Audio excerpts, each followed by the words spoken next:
Hello बच्चों, यहाँ प्रश्न है, दो समरूप त्रिभुजों की भुजाएं 4:9 के अनुपात में है तो इन त्रिभुजों का क्षेत्रफल का अनुपात क्या होगा। चार विकल्प है। चलिए इस प्रश्न को हल करते हैं।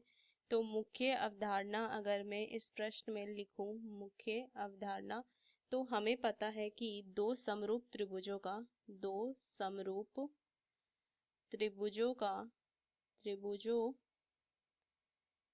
के क्षेत्रफल का, यहाँ से अगर मैं लिखूं, क्षेत्रफल का अनुपात उनकी संगत भुजाओं के अनुपात का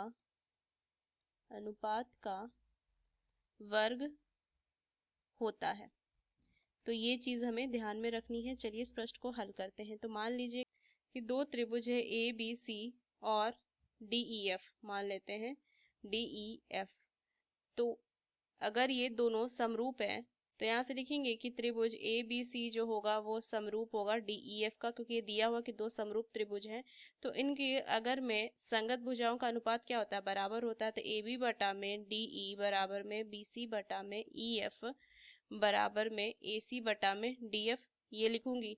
तो इनके अगर मैं देख लूँ, ये क्या दिया है, दो समरूप त्रिभुजों की भुजाओं का अनुपात है ना। तो मान लीजिए ए बी बटा में डीई का अनुपात जो है वो 4:9 है। ये मैं लिख सकती हूँ, 4/9 हो जाएगा अनुपात में है।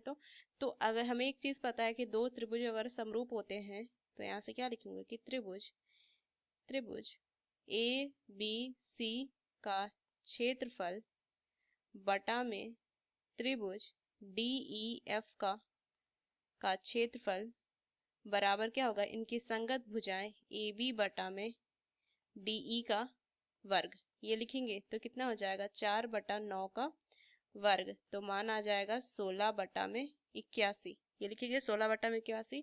तो अनुपात जो आ जाएगा वो कितना, यहाँ से लिखेंगे अभिष्ट अनुपात जो हो जाएगा, अभिष्ट अनुपात वो आ जाएगा 16:81। तो ये इसका सही उत्तर आ जाएगा। यही मुझे ज्ञात करना था। तो कौन सा विकल्प सही है, डी।